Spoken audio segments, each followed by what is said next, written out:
Hello dear students, welcome back. In this video, we will discuss about plant tissues in detail. In the previous video, I had discussed about simple permanent tissue. But in this video, we will discuss plant tissues in detail from the very beginning. So, I had given the link of all the videos related to tissue in the description box. You can check all the videos for better understanding. Now, as we all know, plants are basically unicellular organisms which contains various types of tissues, and plant tissues are also present in each and every part of the plant and perform various functions. Plant tissues are also found in the leaf, in the stem, in the roots of the plants. Plant tissues are basically categorized into two categories. What are they? As I told you, plant tissues are divided into two types: meristematic tissue and permanent tissue. Meristematic tissues have active cells. They have dense cytoplasm and distinct nucleus to carry out division that is cell division. They have thin wall and they easily divide. They have small or no vacuole because they do not perform the process of storage. Meristematic tissue is of three types as I discussed in my previous video. The first is apical meristematic tissue, which is present in the apical part, that is tip part of the plant, and it increases the length of plant. Second is intercalary, which is present in the internodes of the plant and which is responsible for growth of flowers, birds, etc. Lateral meristematic tissue are responsible for the growth of girth in the plant. How these tissues are formed, that is permanent tissue. Older meristematic tissues which lose the ability to divide gets converted into permanent tissues. And permanent tissues are of two types: simple permanent tissue and complex permanent tissue. Simple permanent tissues have similar type of cell, while complex permanent tissues have different types of cell. So we will consider simple permanent tissue first. Simple permanent tissues have similar type of cell and they are classified into parenchyma. Just look here. The first figure is of parenchyma. The cells of parenchyma are loosely packed and they perform the process of storage.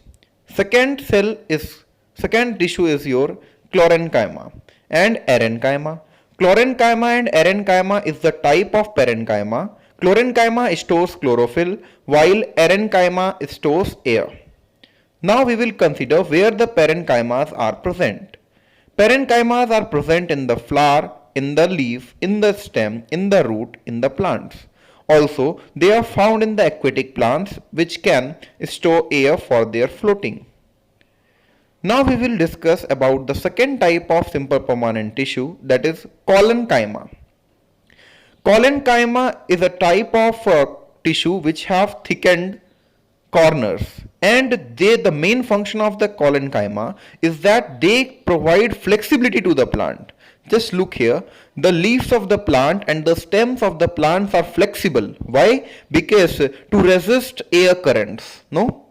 Therefore, why plants are flexible?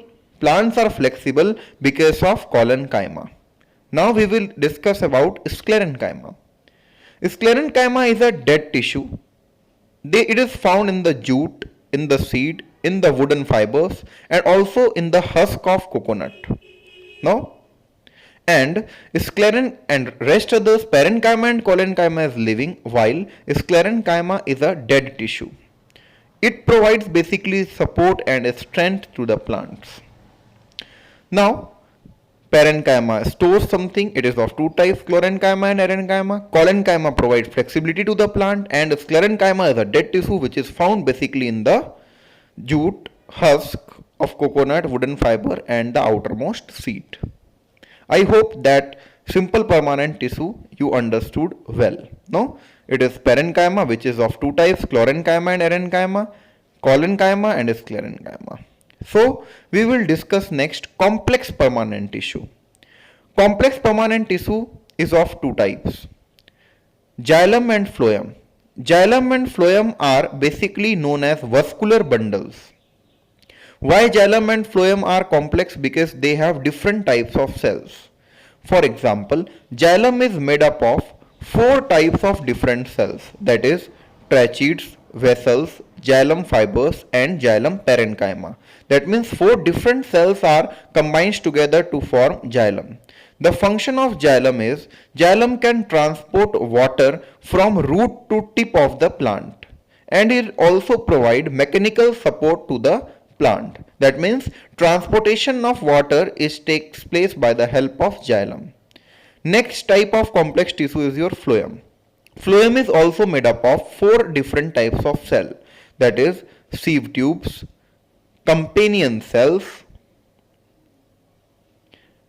phloem fibers and phloem parenchyma. These phloems have ability to transport food from leaves to all other part of the plant. That is, phloem can transport food from leaves and send it to all other parts of plant because leaves are the kitchen house of the cell.